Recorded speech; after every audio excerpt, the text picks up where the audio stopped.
Heterogeneous nuclear RNA या जिसको hnRNA भी कहते हैं, या इसे मैसेंजर आरएनए का प्रीकर्सर भी कहते हैं। तो ये जो एचएनआरएनए है, यूकैरियोटिक सेल्स में जो भी आरएनए मॉलिक्यूल जनरेट होता है by the process of transcription, वो एचएनआरएनए मॉलिक्यूल होता है।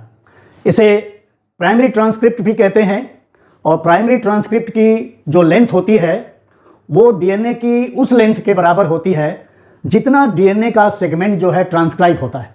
मतलब जितना वो डीएनए का पर जो जीन है वो ट्रांसक्राइब होगा, प्राइमरी ट्रांसक्रिप्ट की भी जो लेंथ है उसी के बराबर होती है। इसको मैसेंजर आरएनए प्रीकर्सर्स भी कहा जाएगा। ये जो प्राइमरी ट्रांसक्रिप्ट्स हैं, ये न्यूक्लियस में बहुत ही थोड़े समय के लिए, क्षणिक समय के लिए एग्जिस्ट करती हैं, और ये नेकेड नहीं रहती हैं। जैसे ही ये ट्रांसक्राइब होंगी प्राइमरी ट्रांसक्रिप्ट्स, ये प्रोटीन से एसोसिएट हो जाती हैं, और इस प्राइमरी ट्रांसक्रिप्ट्स को प्री आरएनए भी कहा जा सकता है।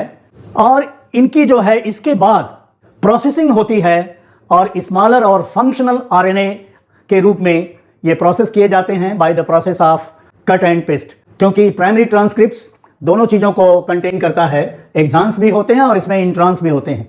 एक्सॉन्स जो हैं वो कोडिंग सीक्वेंसेज होते हैं, और इंट्रॉन्स जो हैं ये नॉन कोडिंग सीक्वेंसेज होते हैं, जिनको इंटरवीनिंग सीक्वेंसेज भी कहेंगे। तो इस प्राइमरी ट्रांसक्रिप्ट की या एचएनआरएनए की जब ये प्रोटीन से एसोसिएट हो जाता है तो इसकी प्रोसेसिंग होती है।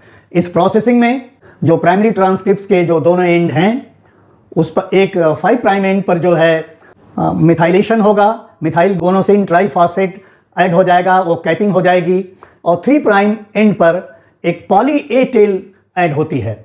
एडेनोसिन न्यूक्लियोसाइड्स जो हैं वो एडिशन हो जाएगी, या आप उसको कह सकते हैं कि एडेनिन रेसिड्यूज उस पर ऐड हो जाएगी।